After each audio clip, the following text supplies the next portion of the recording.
நுகேகுடையில் நடைபெற்ற பெரும் பேரணியை சுற்றிய அரசியல் பரப்புரைகளை பலவிதமாக விளக்க முயற்சிகள் நடந்தாலும் ஒரு உண்மை மட்டும் மிகவும் தெளிவாக வெளிப்பட்டது. இந்த பேரணி நாமல் ராஜபக்ஷவும் ஹரின் பெர்னாண்டோவும் முன்னின்று ஒருங்கமைத்த மாபெரும் மக்கள் குரல் என விளம்பரப்படுத்தப்பட்ட ஒன்றாக மக்களுக்கு காட்சி தராமல் மாறாக பழைய அரசியல் யுக்திகள் இனி மக்களை ஏமாற்ற முடியாது என்பதற்கான நேரடியான சான்றாக மாறிவிட்டது. பேரணி தளத்தை நிரப்பிய கூட்டத்தை மக்களின் எழுச்சி என்று சிலர் வர்ணித்தாலும் சமூக வலைதளங்களில் பரவி வரும் வீடியோக்கள் வேறு கதையை கூறின.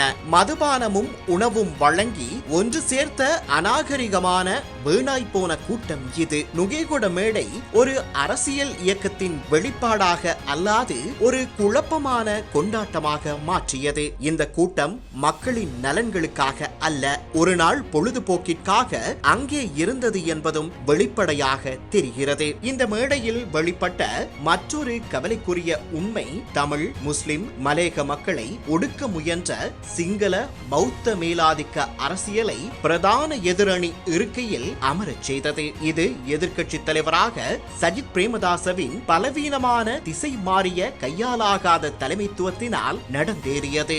சமத்துவம் மற்றும் ஒற்றுமை பற்றிய சொற்கள் பேச்சில் மட்டுமே. நடைமுறையில் அவர் இந்த எதிர்க்கட்சிகளின் மேடையை நாமல் ராஜபக்ஷவின் அரசியல் கனவுகளின் முன்னிலையில் ஒப்படைத்து விட்டார். இதனால் பிரதான எதிர்க்கட்சியின் திசை மாறிய நிலையும் நம்பிக்கை இழப்பும் தெளிவாக காட்சியளித்தது. இந்த பேரணியின் உண்மையான நோக்கம் யாரால் மறைக்கப்பட்டாலும் ஹரின் பெர்னாண்டோ வலுவாக அறிவித்த இன்றைய மேடையின் இளவரசன் நாமல் ராஜபக்ஷ என்ற வரி முழு நிகழ்ச்சியின் உண்மையான நோக்கத்தை வெளிப்படுத்தியது.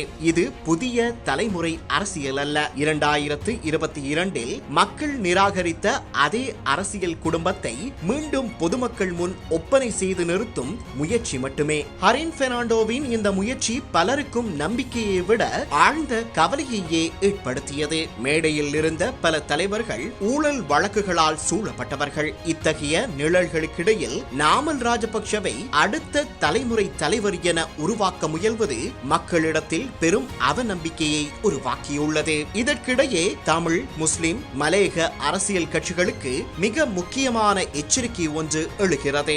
நாமல் ராஜபக்ஷ தலைமையிலான இந்த ஒன்றிணைந்த எதிரணி கூட்டணியை பின்பற்றுவது அந்த கட்சிகளின் அரசியல் வாழ்வின் முடிவை விரைவுபடுத்தும். இன்று தமிழ், முஸ்லிம், மலேக இளைஞர்கள் பழைய தலைமுறையை போல உணர்ச்சி உந்துதலில் சாய்பவர்கள் அல்லர். அவர்கள் அதிக அரசியல் விழிப்புணர்வும் இன மத அடிப்படையிலான அரசியல் விளையாட்டுகளை எதிர்க்கும் வலிமையும் கொண்டவர்கள். நுகேகுட பேரணி இறுதியில் ஒரு தெளிவான செய்தியை மட்டும் வெளிப்படுத்தியது. இன்று மக்கள் விழித்திருக்கிறார்கள். ஊழலால் அழுக்கடைந்த பழைய முகங்கள், மக்களை ஏமாற்றுவதற்கான இனவாத பேச்சுக்கள், சலுகைகளுக்காக கூட்டத்தை சேர்க்கும் முயற்சிகள், இவற்றால் இனி புதிய தலைமுறையை யாரும் மயக்க முடியாது. நாமல் ஹரின் கூட்டணியின் இந்த நிகழ்ச்சி அவர்கள் எழுச்சியின் தொடக்கமல்ல, அது அவர்கள் தாங்க முடியாத அரசியல் பலவீனத்தின் அடையாளம்.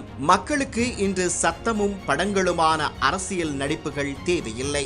அவர்களுக்கு உண்மை, நம்பிக்கை தன்மை, நல்லாட்சிக்கான தெளிவான பாதை தேவை. அதை வழங்க முடியாத இந்த மாபெரும் நிகழ்ச்சி மாபெரும் மக்கள் குரல் என அறிவிக்கப்பட்டாலும் உண்மையில் அது அதை நடத்தியவர்களின் மாபெரும் தோல்வி என்று வரலாற்றில் பதிவு செய்யப்படும். மக்கள் தோற்கடித்த சோற்று பார்சல் மற்றும் 5000 ரூபாய் பண அரசியலை நேற்று பார்த்தோம்.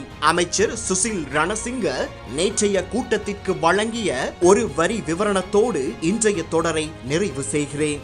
நாளை மீண்டும் அடுத்த தொடரில் சந்திப்போம்.